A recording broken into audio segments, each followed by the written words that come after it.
જય શ્રી કૃષ્ણ મિત્રો, આપ જોઈ રહ્યા છો યુટ્યુબ. આપ સૌનું મારી યુટ્યુબ ચેનલમાં સ્વાગત છે.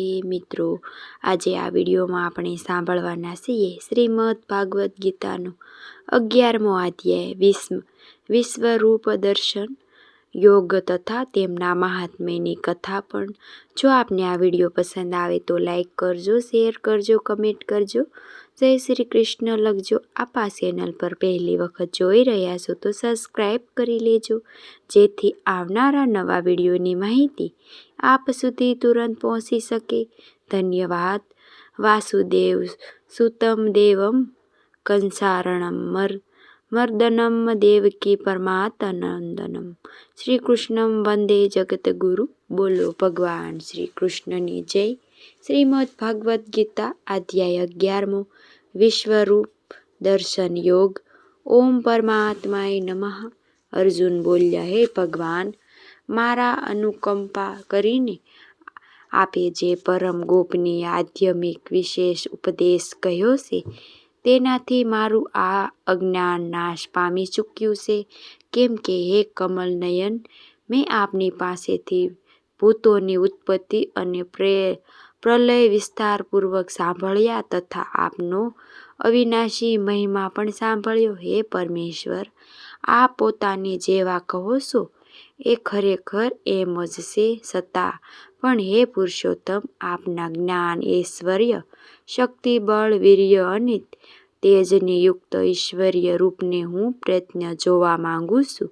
હે પ્રભુ, જો મારા વડે આપનું એ રૂપ જોવાનું શક્ય છે એમ આપ માનતા હોય તો હે યોગેશ્વર, આપ પોતાના એ અવિનાશી સ્વરૂપનું મને દર્શન કરાવો.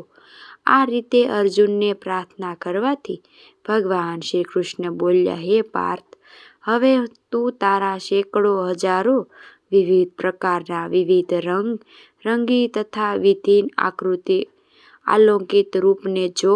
હે ભરતવંશી, મારામાં અદિતિ 12 પુત્રોને 8 વસુઓને 11 રુદ્રો કે 2 અશ્વિની કુમારો અને 49 માં રુદ્ર ગણોને જો તથા બીજા પણ ઘણા બધા આ પહેલા જ જોયેલા આશ્રયણ રૂપોને જો. હે ગુંડાકેશ, હમણાં જ આ મારા શરીરમાં એક સ્થળે રહેલા સરળ અસિત આખા જગતને જો તથા બીજું પણ જે કંઈ જોવા ઈચ્છતો હોય તે જો. પરંતુ મને તું આ પોતાના સ્થળ સૃષ્ટિથી જોઈ શકવા ચોક્કસપણે સમર્થ નથી. માટે હું તને આલોકિત શસ્ત્રો આપું છું, એનાથી તું મારી ઈશ્વરીય યોગ શક્તિને જોઈશ. જો. સંજય ધૃતરાષ્ટ્રને કહે છે કે હે રાજન, મહાયોગેશ્વર તેમજ સર્વ પાપોને હરનાર ભગવાન શ્રી હરિએ આમ કહ્યા પછી અર્જુને પરમ ઐશ્વર્ય યુક્ત દિવ્ય સ્વરૂપ દેખાડ્યું. આ અનેક મુખ અને નેત્રો ધરાવનાર અને અદ્ભુત દર્શનવાળા ઘણા બધા દિવ્ય આભૂષણો યુક્ત અને કેટલાક ઉગામેલા દિવ્ય આયુધનો, હાથમાં ધારણ કરેલા દિવ્ય માળાઓ તેમજ વસ્ત્રોને ધારણ કરેલા તથા તેમના શ્રી વિગ્રહમાંથી દિવ્ય ચંદનની પરિમલ પસરી રહી છે એવા બધી જ જાતના આશ્ચર્યોને યુક્ત સીમા વિનાના અને સર્વ તરફ જેમના મુખો છે એવા વિરાટ સ્વરૂપ પરમદેવ પરમેશ્વરને અર્જુને જોયા. સંજય ધૃતરાષ્ટ્રને કહે છે કે હે રાજન, આકાશમાં હજારો સૂર્યના એક સાથે ઉદય થવાને લીધે જે પ્રકાશ ઉપજે છે તે પણ એ વિશ્વરૂપ પરમાત્માના પ્રકાશ જેટલો ભાગ્ય જ હશે. પાંડુપુત્ર અર્જુને એ વખતે અનેક પ્રકારે વિભાજિત આખા જગતને દેવોના દેવ ભગવાન શ્રી કૃષ્ણના એ શરીરમાં એક જ સ્થળે રહેલું જોયું. ત્યાર પછી આશ્ચર્યમાં ડૂબેલા અને હર્ષપુલકિત થયેલા તે ધનંજય વિશ્વરૂપ પરમાત્માની શ્રદ્ધા અને ભક્તિ સાથે મસ્તક નમાવીને હાથ જોડીને સ્તુતિ કરવા લાગ્યા. અર્જુન બોલ્યા, હે દેવ, હું આપના વિગ્રહોમાં સઘળા દેવોને તથા અનેક શરણાસર પ્રાણીઓના સમૂહને કમળના આસન પર બિરાજેલા બ્રહ્માને શ્રી મહાદેવજીને સમસ્ત ઋષિઓને અને દિવ્ય સર્પો જોઉં છું. હે સકળ વિનાશ સ્વામી, આપને સંખ્ય ભુજાઓ, ઉદરમુખે નેત્ર ધરાવનાર તેમજ સર્વ તરફ અનંત રૂપો ધરાવતા જોઉં છું. આખું વિશ્વ જ જેનું સ્વરૂપ છે એવા હે વિશ્વરૂપ, હું આપના જ એ અંતને જોઉં છું. કેમ કે મધ્યને ન આદિને હે વિષ્ણુ, આપને મુંગટધારી, ગદાધારી, ચક્રધારી, બધી બાજુએ પ્રકાશમાન તેમજ પુંજ સ્વરૂપ ધગધગતી અગ્નિના સૂર્ય જેવા તેજસ્વી મુશ્કેલીથી જોઈ શકાય છે તેવા તેમજ બધી બાજુએ અપાર સ્વરૂપે જોઉં છું. માટે હે ભગવાન, આપ જ જાણવા યોગ્ય પરમ અક્ષમ એટલે કે પરમ બ્રહ્મા પરમાત્મા છો. આપ જ આ જગતના પરમ આચાર્ય છો. આપ જ સાક્ષાત ધર્મા રક્ષક છો અને આપ જ અવિનાશી સંતાન પુરુષ છો એવો મારો મત છે. હે પરમેશ્વર, હું આપને આદિ, મધ્ય અને અંત વિનાના અંતન સામર્થ ધરાવનાર, અપાર ભુજાઓ ધરાવનાર, ચંદ્ર સૂર્ય રૂપી નેત્રો ધરાવનાર, પ્રદૂપ અગ્નિ મુખ્ય ધરાવનાર અને પોતાના તેજથી આખા બ્રહ્માંડને સંતાપ જોઉં છું. હે મહાત્મય, સ્વર્ગ અને પૃથ્વી વચ્ચેનું આ સંપૂર્ણ આકાશ તથા સઘળી દિશાઓને એકમાત્ર આપનાથી જ વ્યાપેલ છે. તેમજ આપના આ અદ્ભુત અને ભયવાન રૂપને જોઈને ત્રણેય લોકમાં ભયમાયા અતિવ્યક્તિ થઈ રહ્યા છે. હે ગોવિંદ, પહેલા દેખાવ તો સમૂહમાં આપના પ્રવેશી રહ્યા છે તથા કેટલાક ભાઈના માર્યા હાથ જોડીને આપના નામ ગુણોનો ગાન કરી રહ્યા છે અને મહર્ષિ તથા સિદ્ધોના સમુદાય કલ્યાણ થાવ એમ કહીને કેટલાક ઉત્તમ સ્ત્રોત દ્વારા આપની સ્તુતિ કરી રહ્યા છે. પરમેશ્વર, જે 11 રુદ્ર અને 12 આદિત્યો તથા 8 વાસુઓ, 12 સાધ્યો તથા વિશ્વદેવો એ અવિનાશી કુમારો, રુદ્રગણ અને પિતૃઓના સમુદાય તથા ગંધર્વ, યક્ષ, રાક્ષસ અને સિદ્ધાઓના સમુદાયો એ બધા જ શક્ય થઈને આપને જોઈ રહ્યા છે. હે મહાબાહુ, આપના ઘણા મુખ અને નયનોમાંથી યુક્ત, ઘણા હાથ, જંઘાસરણ ધરાવતા અને ઉદરો ધરાવતા અને ઘણી બધી દાઢાઓને કારણે અત્યંત વિકરાળ મહાન રૂપ જોઈને બધા લોકો વ્યાકુળ થઈ રહ્યા છે. તેમજ હું પણ વ્યાકુળ થઈ રહ્યો છું. કેમ કે હે વૈષ્ણવ, ગગન સ્વરૂપી દેવદીપ્યમાન અને વર્ણોથી યુક્ત થતા ફાટેલા મુખ અને પ્રકાશમાં વિશાળ નેત્રો ધરાવતા આપને જોઈને ડરેલા અંતકરણને હું ધીરજ અને શાંતિ નથી પામતો. હે ભગવાન, ધીણી દાઢેલી લીધે વિકરાળ અને પ્રલયકાળના અગ્નિ જેવા પ્રજ્વલેલ આપ મુખો જોઈને હું દિશાઓને નથી ઓળખી શકતો અને સુખ પણ પામી શકતો નથી. માટે હે દેવો સ્વામી, હે જગત આધાર, આપ પ્રસન્ન થાવ. હું જોઉં છું કે આ પહેલા બધા જ ધૃતરાષ્ટ્રના પુત્રો, રાજાઓ સમૂહ સમેલ આપના મુખમાં પ્રવેશી રહ્યા છે અને પિતામહ ભીષ્મ, સારણ તથા પેલો કર્ણ અને આપના પક્ષના પણ મુખ્ય યોદ્ધાઓ સમેત એક તીણી દાઢોને લીધે વિકરાળ આપના ભયાવહ મુખોમાં ઘણો વેગથી દોડી પ્રવેશ રહ્યા છે અને કેટલાક તો ભૂતો થયેલા માથા સહિત આપના દાંતોની વચ્ચે ફિસાઈને દેખાઈ રહ્યા છે. હે વિશ્વમૂર્તિ, જેમ નદીઓને અનેક જળ પ્રવાહે સર રીતે સાગર તર દોડે છે એટલે કે સાગરમાં સમાઈ જાય છે, એ જ રીતે નરકલોકમાં શ્રેષ્ઠ શૂરવીરો પણ આપના પ્રજ્વળ મુખોમાં પ્રવેશી રહ્યા છે. એટલે કે આપના લીન થઈ રહ્યા છે, અથવા જે પતંગિયા મોહને વંશ થઈને નષ્ટ થવા માટે છે પ્રજ્વલિત અગ્નિમાં ઘણા વેગથી ઉડતા જાતે જ પ્રવેશ થઈ હોઈ રહ્યા છે. એમ આ સર્વે પોતાના નાશને માટે આપના મુખોમાં અતિ વેગથી જઈ રહ્યા છે, પ્રવેશી રહ્યા છે. આપને મસ્તક લોકમાં પ્રજ્વળતા મુખો દ્વારા કોળીઓ કરતા ચારેય કોરથી વારંવાર ચાટી રહ્યા છે. હે પ્રભુ, આપનો ઉગ્ર પ્રકાશ સગળા જગતને તેજથી ભરી દઈને સંતાપી રહ્યો છે. હે ભગવાન, કૃપા કરીને મને જણાવો કે ઉગ્ર રૂપધારી આપ કોણ છો? હે દેવ, આપને નમસ્કાર કરું છું.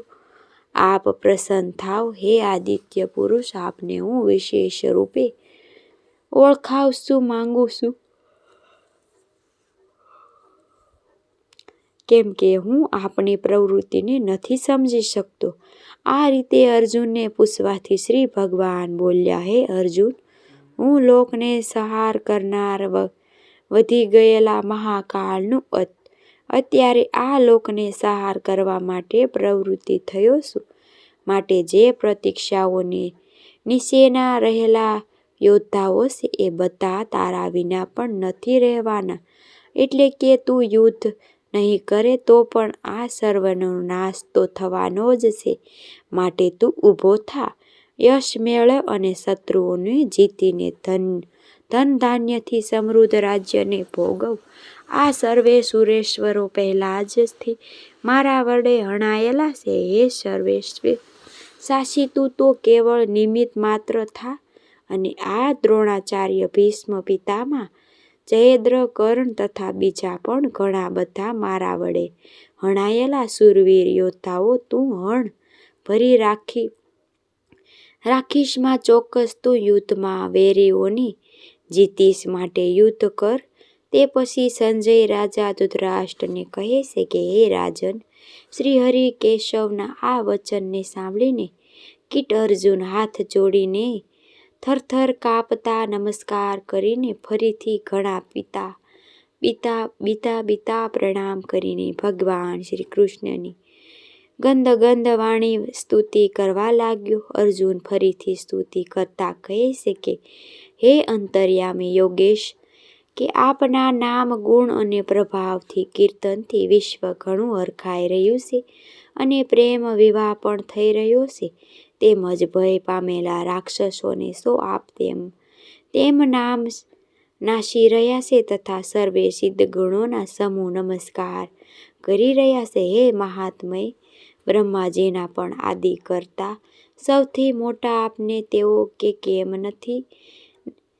કેમ નેમ કે અનંત દેખાવોના ઈશે છે. વિશ્વના પરમ આધાર જે સંત અસર અને એ બેથી પર અસર એટલે કે સિદ્ધાન આનંદ બ્રહ્મા જે આપને, હે પ્રભુ, આપ આદિત્ય સંતાન પુરુષોત્તમ છો. આપ આ જગતના પરમ આચાર્ય અને જાણનાર છો. યોગ અને પ્રધાન છો. તો અંતરૂપી આપને આખું વિશ્વ વ્યાપેલું છે, એટલે કે પરિપૂર્વક છે. હે હરિ, આપ વાયુ, યમ, અગ્નિ, વરુણ, ચંદ્રમા અને પ્રજાના સ્વામી છો. બ્રહ્માજી તો તથા બ્રહ્માજીના પણ પિતા છો. આપને વારંવાર નમસ્કાર કરું છું, હજારો વાર નમસ્કાર કરું છું તથા ફરી પાછા એવી પણ વધારે નમસ્કાર કરું છું. હે અનંત સમર્થન ધરાવનાર, આપને આગળથી તેમજ પાછળથી પણ નમસ્કાર કરું છું. હે સર્વના આત્માને, આપને બધી જ બાજુથી નમસ્કાર કરું છું. કેમ કે હે અનંત પરાક્રમી, આપ આખા બ્રહ્માંડને વ્યાપી રહેલા છો. માટે આપ જ સર્વરૂપ છો. હે પરમેશ્વર, આપના આ પ્રભાવને નહીં જાણતા તમે મારા સખા છો એમ માનીને પ્રેમથી કે પરમાત્માથી પણ હે કૃષ્ણ યાદવ છે, હે સખા, હે પ્રાણ પ્રમાણે એ જ કંઈ વગર વિચારીને આજ્ઞાપૂર્વક કહું છું. અને હે આપજને મારા વડે વિનોદ ખાતર વિવાહ છૈયો આસર ભોજન આદિ કરતી વખતે એકાંતમાં પછી સખાઓની સામે પણ અપમાનિત કરવામાં આવ્યા.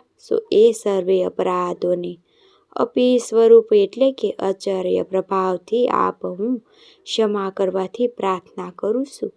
હે વિશ્વરૂપ, આપના આ સંસાર જગત પિતા સૌથી મોટા ગુરુ અને ઘણા પૂજનીય છો. હે અતુલ પ્રભાવ ધરાવનાર, ક્ષેત્ર લોકમાં આપના જ સમાન બીજું કોઈ નથી. ચડિયાતું તો ક્યારે હોઈ શકે નહીં. માટે હે પ્રભુ, શરીરને સારી પેઠે શરણોમાં નિવેદ કરીને પ્રણામ કરી સ્તુતિ યોગ્ય આપ ઈશ્વર પ્રસન્ન થાવ માટે પ્રાર્થના કરું છું કે દેવ પિતા જેમ પુત્રના, સખા જેમ સખાના અને પતિ જેમ પ્રિયતમાના પતિની આ અપરાધોને સહિત લે, એમ આ પણ મારા અપરાધને સહી લેજો.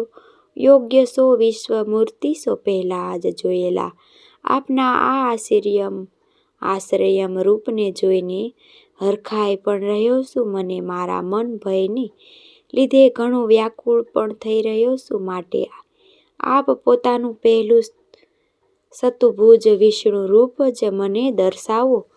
હે દેવજ, હે જગત ત્રિવાસ પ્રસન્ન થાવ. હે પ્રભુ, હું આપને મુંગટધારી તથા શંખ ચક્ર ગદા ધારણ કરેલા જોવા ઈચ્છું છું. માટે હે વિશ્વરૂપ, હે હજાર હાથવાળા, આપ જ ચતુર્ભુજા રૂપે પ્રગટ થાવ. આ રીતે અર્જુનની પ્રાર્થના સાંભળીને શ્રીમદ ભગવાન કહે, હે અર્જુન, તારા આજ પર અનુગ્રહ કરીને મેં પોતાના યોગ શક્તિ પ્રભાવે આ મારું રુદ્રકૃષ્ટ તેજ જોઈ સર્વ આદિ અસીમ વિરાટ રૂપ તને દર્શાવ્યું છે, જેને તારા સિવાય બીજા કોઈએ પહેલા ન હતું જોયું. કે કુરુવંશીઓમાં શ્રેષ્ઠ વીર મનુષ્ય લોકમાં આવો વિશ્વરૂપધારી હું તારા સિવાય બીજા કોઈ નથી. ન તો વેદ કે યજ્ઞો આ અધ્યાય નથી પણ જોઈ શકું છું. ન દાનથી ન શાસ્ત્રથી વિહિત કર્મો જોઈ શકું છું કે તપથી. એમાંય મારા વિકરાળ રૂપને જોઈને તને વ્યાકુળતા ન થાય અને મૂઢ ભાવ પણ ન થાવું. નિર્ભય અને પિતૃયુક્ત મનવાળો થઈને એ જ મારા આ શંખ ગદાધારી ચતુર્ભુજ રૂપને ફરીથી જોતે. પછી સંજય ફરી ધૃતરાષ્ટ્રને કહે છે કે રાજન વાસુદેવની શ્રી હરિએ અર્જુનને આ પ્રમાણે કહીને પાછું એવું જ પોતાનું ચતુર્ભુજ રૂપ દર્શાવ્યું. અને પછી મહાત્મય શ્રી કૃષ્ણએ સોમમૂર્તિ થઈને આ ભય પામેલા અર્જુનને ધીરજ બાંધીને તે પછી અર્જુનને કહે છે કે હે જગતના આપનાર, આ પરમ શાંત મનુષ્ય સ્વરૂપને જોઈને હવે હું સ્થિત થઈ ગયો છું. મને અને પોતાની સ્વાભાવિક સ્થિતિને પામી ચૂક્યો છું. આ પ્રકારના અર્જુનને વચન સાંભળીને શ્રી કૃષ્ણ ભગવાન કહે છે કે હે અર્જુન, મારા જે ચતુર્ભુજ રૂપને જોયું છે તે રૂપના દર્શન થવા ઘણા દુર્લભ છે. દેવતાઓ પણ સદા રૂપના દર્શનને ખેવવા રાખ્યા કરે છે. અર્જુનને જેવો તે મને જોયો છે એવો ચતુર્ભુજ રૂપધારી હું ન તો વેદોમાં જોઈ શકાઉં છું, ન તપથી જોઈ શકાઉં છું, ન દાનથી જોઈ શકાઉં છું કે ન યજ્ઞથી જોઈ શકાઉં છું. પરંતુ હે પરમ અર્જુન, અન્ય ભક્તિ દ્વારા આવો ચતુર્ભુજધારી હું પ્રત્ય દેખાઉં છું. માટે તત્વથી જાણ માટે તથા પ્રવેશ કરવા એટલે કે એકાત્મ ભાવથી પ્રાપ્ત માટે પણ શક્ય છું. હે પાંડુપુત્ર, જે કેવળ મારે જ ખાતર સઘળા કર્તવ્ય કર્મોને કરનારો છે, મારે પરણાય મારો ભક્ત છે, આસક્તિ વિનાનો છે અને સર્વ પ્રાણીઓને પ્રત્યે વૈરભાવ રહિત છે અને અન્ય ભક્તિથી યુક્ત મનુષ્ય મને જ પામે છે. શ્રી કૃષ્ણ અર્જુન સંવેદ શ્રીમદ ભાગવદ્ ગીતાનો 11મો અધ્યાય પૂરો.